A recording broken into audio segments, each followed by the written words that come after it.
You're listening to the AmWritingFantasy Podcast. In today's publishing landscape, you can reach fans all over the world. Query letters are a thing of the past. You don't even need a literary agent. There is nothing standing in the way of making a living from writing. Join two best-selling authors who have self-published more than 20 books between them. Now, on to the show with your hosts, Autumn Burt and Jesper Schmidt. Hello, I am Jesper. And I'm Autumn. This is episode 87 of the AmWritingFantasy Podcast, and we are looking at some of the common tropes in fantasy today, and we'll have a discussion as to whether they are good or bad. And I think this could turn out quite interesting. It will. It'll be, I could see some questions and some fun things that we've got to discuss to clarify what we're even talking about. Yes. Well, tropes is always interesting, but we'll come back to that in a few minutes. Yes. How are things over in your lovely little country? Well, I'm basically like slowly boiling in my office here today. It is so warm, it's insane. But you were complaining just like an episode ago, I think, that you had not had summer at all in Denmark this year.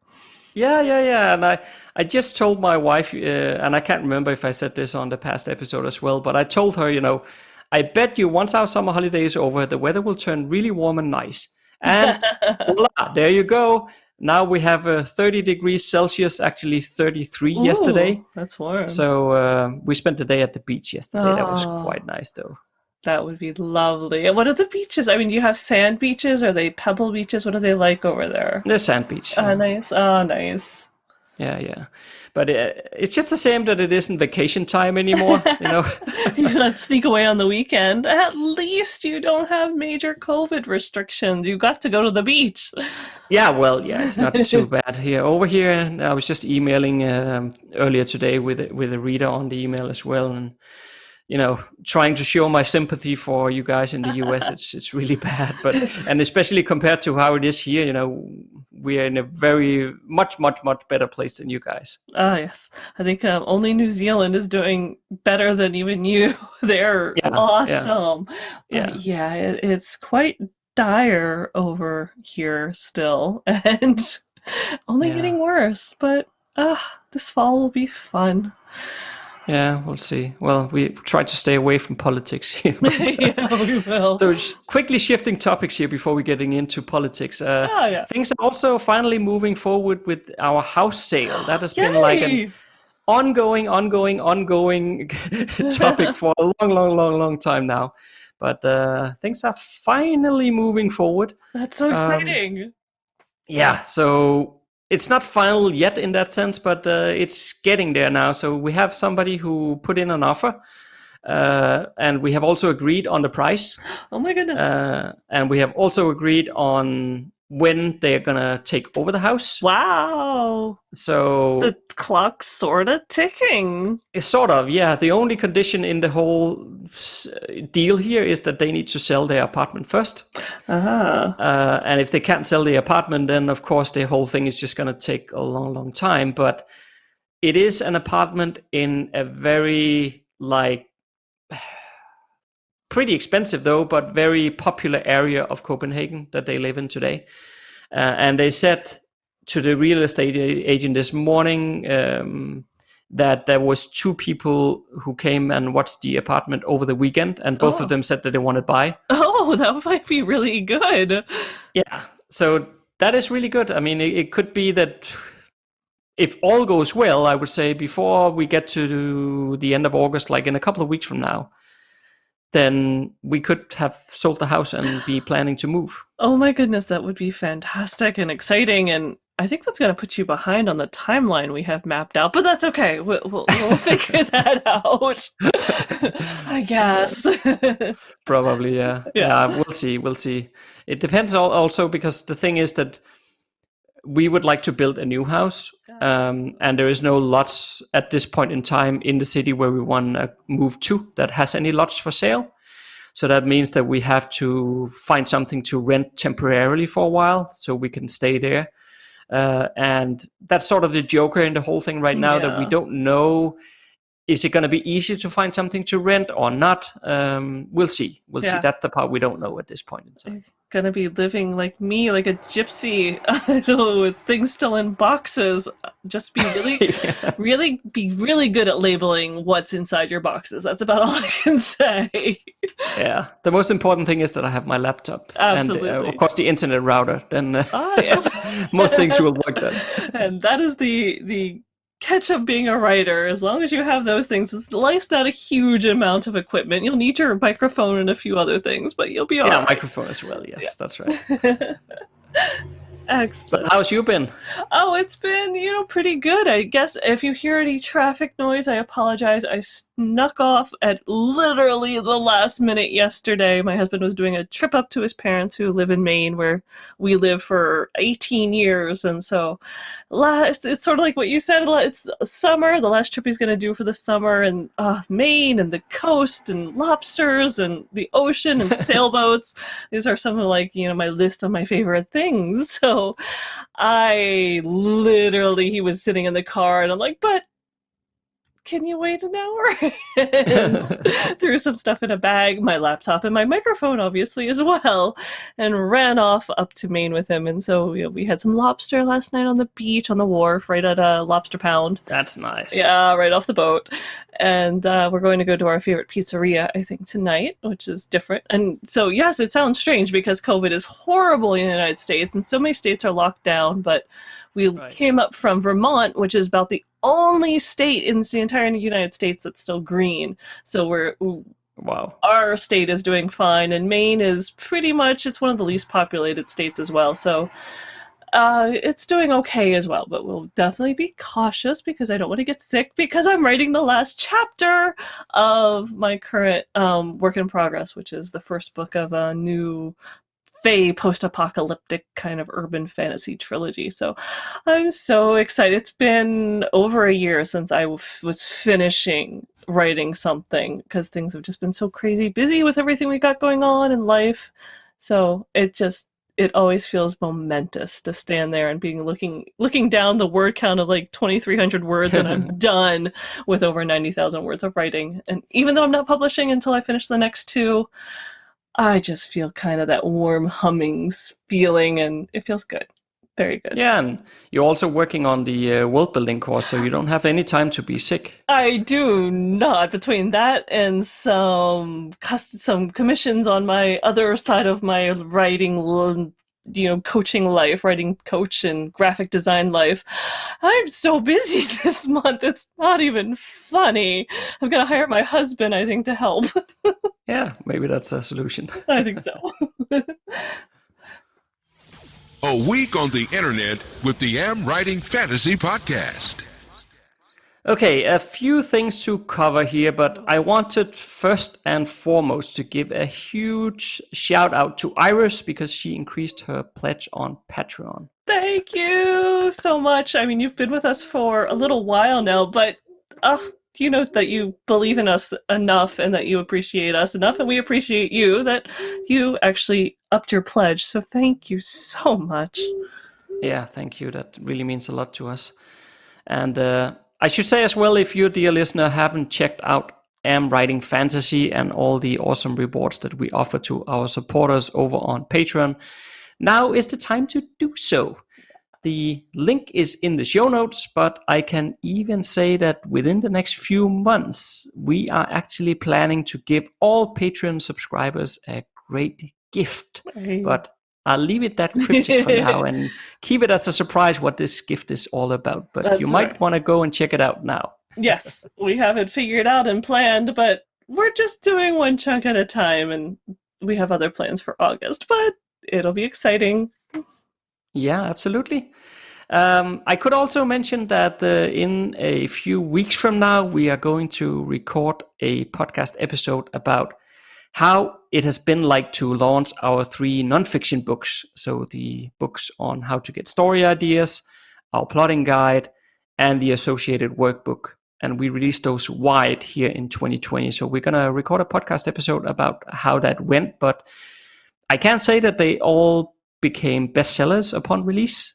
And people have been emailing us quite a lot, saying how much they got out of those books. Isn't that right? They have been. I love the comments, and it's a goal of mine to try to find time this week to make some share images of some of the comments, because they just are so wonderful.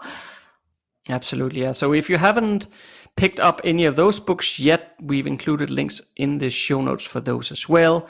And hey, there's also a link inside the plotting book from where you can get the book on story ideas for free. So that's going to be our little secret here. I was going to say, shh, that's a secret. You just shared it with the world. Well, yeah.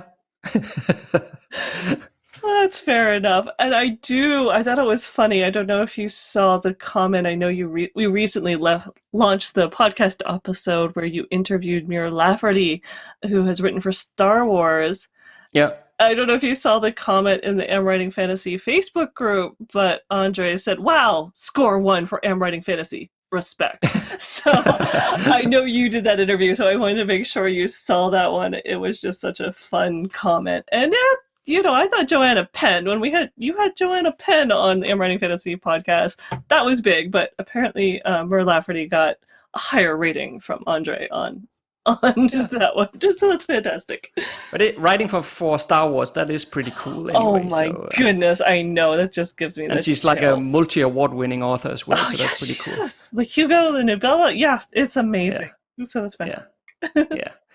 But finally, I also wanted to say that our online writing course, the Ultimate Fantasy Writer's Guide, will next week open for the first time in 6 months. So that'll be on the 31st of August. Yes. And I don't know, perhaps you can say a few words about the course, Autumn? Oh, I still just, every time I think of it, I just remember why I created it. And that was I wanted this one-stop shop that really, I mean, at the time, there was no information out there. Now there's so much information out there, you don't know which is true anymore. So this is the one stop where you can just buy this one course and you can learn how to write, get through all the plotting, the character building, the world building, all these details that you can so easily get hung up on, as well as learn how to actually publish and format and covers and how to edit. I still remember the first time I edited and getting advice on like how you tackle content edits for proofreading and the order of things. So all of that is in the course, and it is our one thing. It even ends with how to build an author career. So I'm kind of proud of it. It was our first course, and of course we always bite off more than we can chew to start. And it's the best way to learn, isn't it? And so that was, I guess so, the best way to teach. Yeah.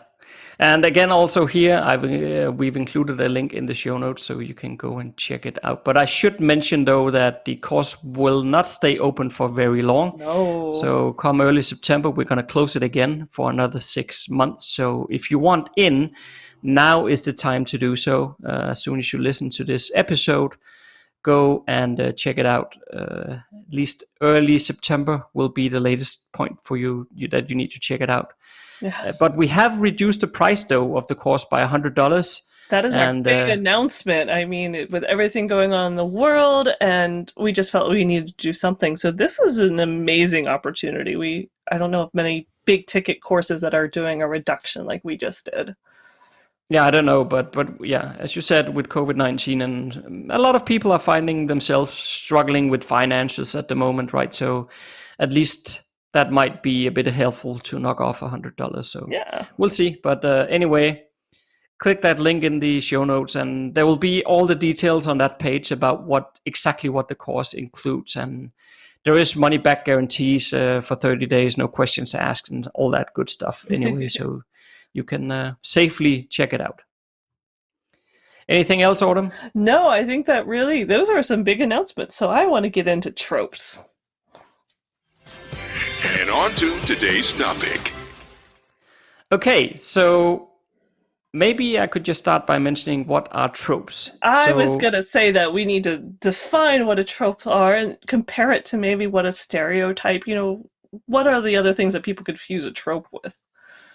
Yeah, okay. Yeah, I have basically made a note for myself in trying to define it, saying like it's a repeated familiar symbols, themes, characters, and so on, So it's basically what we expect to find when we read a fantasy novel, or it could also be if we're watching a fantasy movie. There's no real difference there, but it's basically kind of the things that we expect from the genre. Would that be a fair way of defining it? I think so. It's definitely, it's what you expect almost. It's not the genre. Sometimes it's even the type of story. Like, the easiest one to think of is the farm boy who becomes king. So that is a trope. Yeah. But go ahead. Go on. Yeah, well, I was just about to say, before we get way into these tropes, I think I wanted to mention as well that if we ask 100 people what are the most common fantasy tropes, we would probably get a lot of different answers. So this is just my way of saying that what we are about to say it's just our view on things, right? It doesn't mean that this is the only truth out there, and we fully understand as much, But the French word for genre actually means kind of. Oh, so that's very good. I think that gives us a bit of leeway there. Yeah, I think so too. And so what I was going to mention is that a lot of people confuse a trope with like a stereotype. Like it is something that has been seen over and over. And I think the biggest thing with stereotypes is it's a cliche. It is something that is kind of pat and it's quick to explain, like the mother-in-law who's a wicked witch or something. That's a stereotype. But something when you're describing a whole trope, which it's a whole story boiled down into a sentence or two. And so they're not exactly the same things. There's a lot more tied up into a trope and a lot more expectations, where a stereotype is kind of a little bit boring and seen too much. And we could discuss if we think tropes have been seen too much, or if there's any tropes that have been overdone. Yeah, well, I think actually if we have a conversation here about the common tropes, at least as we see them, but maybe we could also point out which one we both hate the most, but also which one we like the most. Would that make sense? That sounds good. I'll have to think about actually which one I like the most. I'll have to probably think which ones have I used, because that's probably hate the most is easy. It is. It came to me instantly. I have a pet peeve trope. Isn't that sad? No, it was the same for me. I was thinking at it earlier today, and I was like, "Oh, it would be fun if we picked out like the one we hate and the one we love." And I was like, "Well, hate, that's easy." It took me like half a second to figure out what that was. Yes, you warned me you were going to ask that, and it took me about half a second to be like, "Oh, yeah, if I ever read another story like this, I will burn it." So that's horrible. Yeah. All right, so let's go yours then. Since we started with the ones least liked, what is your worst trope that you hate reading about? You want to start there? Okay. Or if you want to end there, we can do either way, but this will be fun to hear. Yeah, it will be fun. I was thinking maybe we could just sort of start out by covering some of the different tropes that we see, and then we could, once we've done that, then we should start with the one we hate the most, and then do the one we like the most, because then we're ending on a positive rather than a negative. Sounds good. And that'll give me some more time to think about which is my favorite, because I'll have heard them all at that point. Right, yeah. Oh. Well, I was thinking about this a bit like high level kind of, high level tropes, but and I'm sure you have some good pointers that you can sort of fling in here as well into the mix. But of course, one of the most common tropes I would say in fantasy is basically that fantasy stories has magic in it. Oh yes, that's true. And that is probably almost the basis of fantasy, I would say. Yeah, isn't it? I mean, can you come up, or can you think of any like stories that you would define as fantasy but has no magic in it at all? I mean, some of them don't have a lot of magic, but can you think of some that doesn't have any at all? No, I mean, I know when I first read Game of Thrones, until those dragons... That has magic in it as well. It does. I was going to say, until those dragons were born, it was lacking a lot of magic. I like a little bit more magic than that, but it eventually peaked in there. So there's magical realism, which is, very much minimal magic at times, but it's still there. I think I can't think of anything I would classify as fantasy that doesn't have at least some magical creature or magic. I can't think of any. No. Do you know, I just thought of this because we talked about Mer Lafferty before, right? Yes. But have you heard the whole debate about what genre Star Wars is? Yes, I have a hard time. I mean, to me, it's science fiction, but it's kind of science fiction fantasy. Yeah, it's just, I know I'm probably gonna piss off a lot of people now because people have, especially when it comes to Star Wars, people have they're very, very opinionated about Star Wars. Passionate. Okay, passion. Oh shit, that was the wrong word I used. But because I can sort of follow the logic when people say in Star Wars that the Force power is magic, because and then at some point they threw in those, what is like Michelorian? How do you pronounce that stuff? Don't ask me. I'm horrible with English words. Well, I can't remember whatever it was called, but those things that you have in your body that you can measure, Right. and then the more of it you have, the more force power you have and stuff like that. And of course, Anakin Skywalker was off the scale and whatnot. But I think that was sort of like, at least to me, it felt like an afterthought that they plugged in later on in there. I don't know if it was always the intention, but I also know a lot of people complaining that they felt like the Force got too explained at that point, whereas magic is often not that explained. That's true.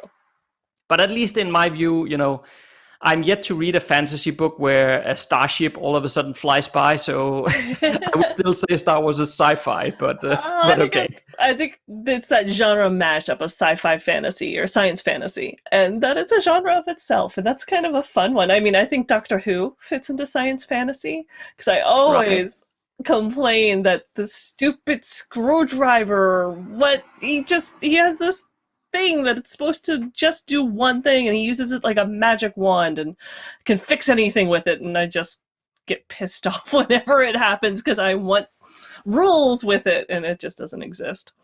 No. And in the coming weeks here, I'm gonna interview Chris Fox for our podcast here, so he's gonna come on in the coming weeks. And I know Chris is actually writing Dragons in Space. Oh, that's cool. That's pretty cool as well. I think that might be breaking a lot of tropes, so good for him. Yeah. Okay, so was there more we wanted to say about magic? No, I think that is definitely, the foundational fantasy trope. I would say after that one is the fantasy creatures, almost I would say a fantasy world, but sometimes, urban fantasy is becoming very popular. And that usually takes place on Earth or something that's very much like a parallel Earth, but is still got the fantasy creatures of the werewolves and the vampires. And so I can't imagine a fantasy story that has no magic or none of those fantastical creatures at all, because I don't think that would be fantasy at that point. No, I agree. And of course, this does not have to be your elves and orcs and whatnot. I mean, sometimes it could also be like unique species the author actually created themselves. Yeah. So it can be a lot of things. But yeah, fantasy needs to have some fantastical species. Do I need to say dragons? No, I think they kind of get the implication of that. You already said dragons in space, so that's pretty cool. Well, yeah, that's true. But at least some sort of fantastical species are usually part of the mix. Yes. And I would also say, you said a bit about the setting there, because I really feel like, at least most of the time, the setting is a secondary world. Of course, in urban fantasy, like you said, can be our world, but a lot of the time it will still be like there is this sort of shadow world within the world that people don't know that there is werewolves. Maybe, the general public doesn't know, or maybe it's like a hidden fantasy world within the existing world or something like that. Because otherwise, I think if you don't have it like that, and I know I'm generalizing a lot, and I'm sure listeners are screaming at their headphones right now saying with a ton of examples of the opposite, but my point is just that you quickly transcend over into something sort of superhero kind of thing. If it's everybody knows about it, everybody knows about fantastical heroes and creatures and that kind of thing, or what? Don't you feel like then it becomes very Marvel kind of way very quickly? Yes, I think it does. I think that does move more towards the superhero, which I would still say if you made fantasy a massive umbrella, I would actually put superhero under there. But, way to the edge, it has magic, and I don't know, Please don't put it on as fantasy. I don't like superhero things, so please don't put it into the fantasy genre. I want to keep it out. But I read X-Men and stuff when I was a teenager, and Sandman comics, it wasn't really superhero, but it was written very much superhero-like, and that's Neil Gaiman. He's fantasy, sorry. No, well, I guess to be fair, I mean, the original superhero stuff I think is probably absolutely fine, but it's just like within the last probably 5 to 10 years, I feel like the big Hollywood studios, Marvel and whatnot, they've destroyed the superhero genre by just retelling the same stories 200 times in a row. And I don't know, it's just destroyed it for me. I have no pleasure in those movies anymore. No, it's just every time a new one comes out, it's the same one as the last one. I agree with that on so many levels, because it does seem like they wanted to do a new Princess Bride, and there was such a huge outcry of don't ruin perfection that I think they kind of decided not to do that because they would have pissed up too many people in our age bracket. But maybe we would probably torch the theater. But yeah, let's move on. There's so many amazing writers, indie writers who are coming up with these amazing stories. Choose something new. But that was exactly what I was just saying, thinking that just as you said it. Yeah. Because I must assume that those writers in those writing rooms are very, very talented. So I'm just like, maybe it's because the studio sort of put them constraints on them and say, well, we want something like this and that because we know we can earn 100 million in the box office about, maybe it's something like that. But I just cannot imagine that the writers in those rooms cannot come up with something new and exciting, like Mur Lafferty talked about when she wrote for Star Wars, right? She also said that she was under very, very strict constraints about what she could say and what she couldn't. But still, she worked really hard as a writer to try to find ways in which she could talk about the character and the background, all the smaller things that she could inject to make the story more original, instead of it's just the same old, right? Exactly. But yes. I don't know. I just don't understand. But again, I think those. I totally agree. I actually prefer not to watch Hollywood, and I love it that so many shows like Netflix and stuff are actually filming in Canada and Vancouver. And I think it's just to get a little bit of fresh air, bring it in. Right. But yes, so there's so many things. But those things do. Whether you're looking at the superhero, it's a trope, but the underlying structure. There are tropes there, and it's fine to have the trope, but it's what you lay on top of it that makes it different and unique and fresh and new. Unless you're using the exact same story and characters over and over and over again until the grooves are so deep that people are like, oh, really? Again? Wolverine. Yes. We need something fresh and exciting and new, and I do think indie authors have that so well. And there are other authors, and there's some great shows out there that are really fantastic. We just finished up watching I'm trying to remember what it is. Warrior Nuns. That was fantastic. Oh. Was it? Yes, the ending totally changed the entire perspective of the entire season up until that point. And you're like, damn, that's awesome. It was okay. So it came up on my feed as well, Warrior Nuns, and then I heard some. I listened to these a couple of podcasts where they basically review new series and they talk about and stuff like, and they were just dissing that series so hard. It's like, this is the worst thing, kind of teeny kind of. And I was like, okay. After I listened to them, I was just okay. I'm not gonna watch it. It just felt or sounded way too horrible. But now you're saying the opposite, so now I'm conflicted. Yeah. Well, again, I think I'm looking at it from a storytelling. There were times there was narration from the main character that I thought you could really do without. There was some times it took her to building up into the actual true threads of the story when they started coming together was a little slow, but I'm very patient. And when it got to that point where the where the things came together, and then the last episode really flipped your entire perspective of what was going on. I was like, damn, that is good writing. That is such good writing. Okay. I appreciate anyone who can take a story and flip it on its head and change your whole perspective. But believe me, up until that point, I'm thinking, we're talking about the Catholic faith, and they're warrior nuns? They can't even become priests, and you're giving them swords. This doesn't add up in my head. But they had some non-believers who are main characters, and that makes it tolerable. Okay, well, I think there was also a bit in the setting there that I didn't like. But okay, we're getting off topic here. Yes, they are. They don't care about our show. We'll have to do a recommended show episode later.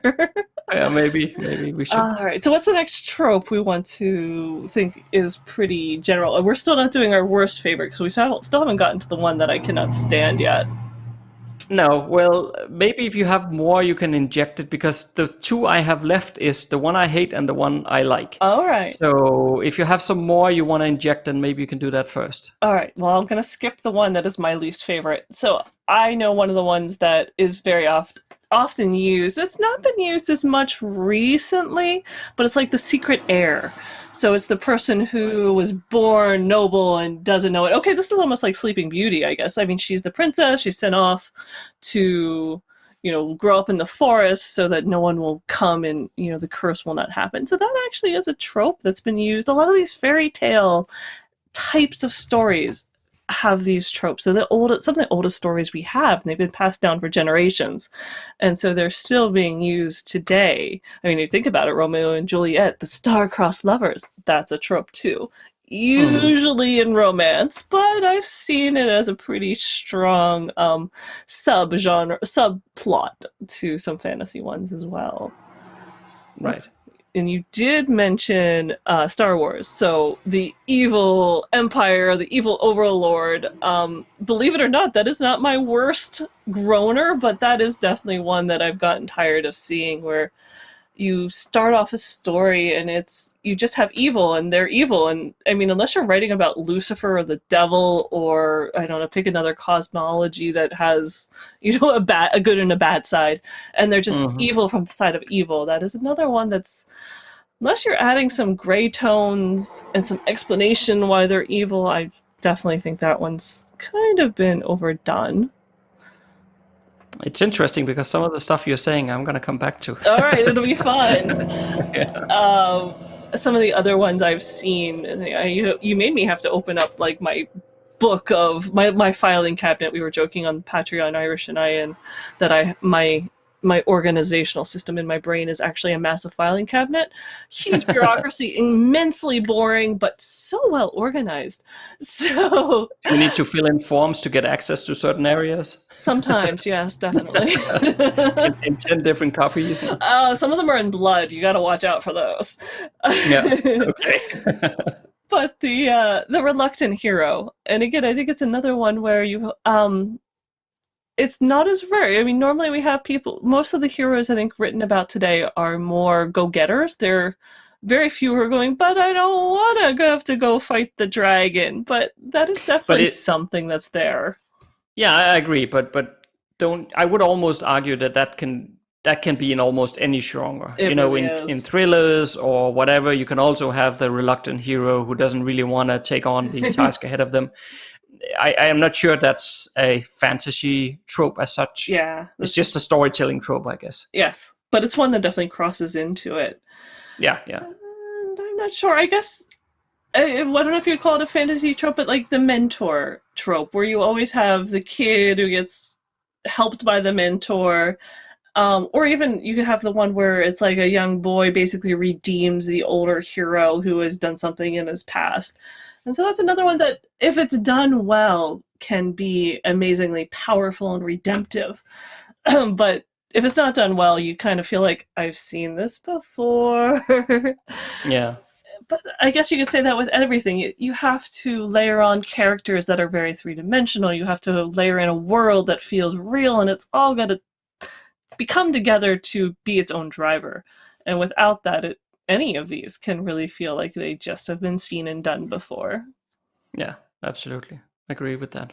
All right, I think that's all the ones I can come to mind. I'm sure I'll probably think of more. Oh, I know. The powerful article, like the quest for the magic sword, Excalibur. I don't do Arthurian tales anymore. I love them as a teenager, but if I read one more thing about the Lady of the Lake and Excalibur, I'm just gonna I can't do it. That was another one that came up on my Netflix feed here recently. It was The Cursed, I think it was called, that series. It was also a new one. Yeah. But that was also some sort of King Arthur kind of thing, whatever. But I was just like, oh my God, no, thank you. I had enough of those stories. Yes, it would take me a while to go back to them. I think it would have to be an amazingly good character to make me want to sit through one of those again. Yeah. Okay, so should I do the trope that I hate the most? Yes, and then I'll do my trope that I hate the most. Okay, and this is going to be a bit interesting because you touched a bit on this. Okay. So the one I hate the most is the one I call the one. Oh. So this is exactly what you said before. So this is the farm boy who discovers that he is the one and the only person who can save the world, or the young servant girl who discovers that she's actually the rightful heir of the throne, and those sorts of things. And oh my God, I just feel like this trope has been beaten to death. I wish those kind of prophecies, or it was kind of meant to be, I don't know. I just hate those kind of stories, and I wish they wouldn't be written anymore. Well, I know something kind of funny. Yeah. That's my least favorite one too. Is it? Yes. Oh, okay. The chosen one. I think I hate it. I do too. I mean, the Shannara tales, those came out a couple years ago, the remakes again of the Elfstones of Shannara books, and it's just like there's no purpose. You have the right blood, you are the chosen one, you're gonna get out there and do it, and there's no earning your place. It's just everyone's like bowing down to him. Oh, you were the chosen one, you were the golden child, and I'm just like, oh, gag me. I want to see them suffer and earn it and become something greater, because it is their journey, not because they were chosen to be this person. And I definitely and even, I mean, and now again, I'm good at offending people here. So why stop now when I already started? But I know a lot of people love. Yeah, I know a lot of people love The Wheel of Time by Robert Jordan. I don't like it, and I guess as well, it would not be fair to say that Rand al'Tor, the main character in that he's just the one, and because he's just the one, I mean, he has to work for it, so it's not entirely fair. But on the other hand, it is still, at least in my view, and this is only my view, and people can shout at me and disagree, that's okay, but just in my view, it is still it's one of those the one stories, because Rand is the one who's supposed to defeat evil and all that, and it's just like it feels too ordained. What should you call it? Or more like artificial story construction kind of thing, rather than it just being here's your average Joe, and he builds over time, and one day he then turns out to be able to defeat evil, if that's what you want to do. But instead of it just being, well, it was also always written in the stars that you were going to defeat the evil overlord or whatnot. It's like, what? Seriously? I agree. And I actually poke fun at this trope in my first fantasy trilogy, where there is one who's like, oh, there's a prophecy of this air elemental and he will go on to do something and it's you. And no, it's not. It's not him. It was basically, they're reinterpreting it. There's like a few just minor, it's a very minor subplot, but every once in a while someone mentions it, and even the main character is like, oh my God, if you mention this one more time, you all don't even know what you're talking about. I'm just gonna go over here and take care of business, okay? Right. So, that's good. I gotta poke fun at these things occasionally. It's just in my nature. So, right. But so we have, I guess it's a unanimous vote that the chosen one was a very common theme, I think, when we both were growing up reading fantasy, the 70s and 80s. It was just like, that is your main hero, they were chosen, they're going to go do this, and they're going to win, and that's you just followed along. And the stories of this decade is so much more nuanced. Good is not 100% good. They're kind of gray and evil. The best evil characters they're kind of animals or something. There's something else about them. And those are the stories that really stick and grow, and everyone's got to earn their downfall or their nobility. And that is a much more interesting. And I guess maybe I'm saying that's what my favorite trope is now, is simply the one that maybe flips a lot of the old tropes on their heads, even settings. I like something unique. I like unique races. My first story was, I stayed away from the whole medieval setting and did sailing instead of horseback riding because I wanted something different. So I love it when someone comes up with a story that flips something on its head and gives me something new. I mean, when Shrek came out, I was just in love with the movie because I was laughing my ass off at all the funny things that it flipped on its head and made it all new and fresh again. I love that. Yeah. Yeah, and actually that's a good point. If anybody has not watched Shrek yet, then if you want to get a feeling of fantasy tropes, watch that movie, and they basically exploit all of them. So you'll have all of them in that one movie. Yes, exactly. You'll have a very good taste, and you'll see that even though you can have them all listed, you can do something completely different with them, and it's wonderful. Yeah. So, okay. I think the one that I like the most, it sort of plays off the one I hate the most. That sounded weird, didn't it? Yeah. So how does this work together then? Well, it's like the one I hate the most is the one who saves the world, right? Yeah. But at the same time, the trope that I like the most is the one where the world is in the balance. I like stories where the stake is the entire world. Yeah. But I guess that's why I write epic fantasy. Yes, that's a good reason. I think so. But the thing is, I just don't want it to be the chosen one who does all the saving there. Instead, I actually like when stories about saving the world comes as such a great cost that you can almost, once you sort of read the last chapter, you can almost start wondering, was it really worth it? Ooh. Was that price really worth paying for what was saved? Hopefully you will say yes for saving the world. But, just that there's something in the back of your mind saying that was almost too great of a price to pay. Right. That's deep. I like that. That's a very good one.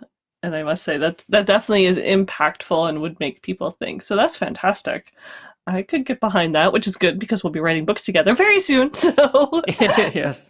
I do like that, but I definitely think that, pulling the other one, the chosen one, on its head. Like I said, even with the stories I've been writing, there's 3 or 4 or 5 potential people to save the world, and oddly enough, the cost of what it's going to take. And I won't even say that the world is saved; it's altered forever when I get to the 3rd book, even though I'm only writing the end of the first one. So I guess I kind of agree with you, because the way the story goes, it's a painful, painful cost. And the world isn't really saved. It's just not completely destroyed. Right, yeah. But that's good. That is. So I guess I have to, and again, as usual, even though we did not plan this, folks, I swear, dear listeners, we do not conspire. We just happen to get along, which is a good thing. It means the business is in very solid hands. Yeah, it is. But yeah, it's amazing. Well, we always tend to agree on things, even though we haven't coordinated any of our responses. But yeah. All right. Well, that's very good. I guess that's a good way of saying, these tropes, to wrap up, they're important and they're underlying a lot of stories. And again, it's not necessarily, you should look around and see which ones people are complaining about. And if you're bold and brave, maybe you can do something to remake something that everyone else has seen way too many times. If you can make the chosen one into something new, fresh, and exciting, that would be really kind of interesting. Yeah, and I think exactly that's also my conclusion on this, because I do honestly believe that any trope can be done well, even the one I hate, but at the same time, any trope can also be done poorly, even the one I like. Yes. So it is a matter of how the trope is utilized in your storytelling and in your world building. And of course, that's a million times easier said than done. But that's why we're doing the podcast and you're doing the writing. Very true. Okay, so next Monday, if all goes well, I should have a very accomplished author on for an interview for you, but I'll keep it as a surprise for now. If you like what you just heard, there's a few things you can do to support the AmWritingFantasy Podcast. Please tell a fellow author about the show and visit us at Apple Podcast and leave a rating and review. You can also join Autumn and Jesper on patreon.com/AmWritingFantasy. For as little as $1 a month, you'll get awesome rewards and keep the AmWritingFantasy Podcast going. Stay safe out there and see you next Monday.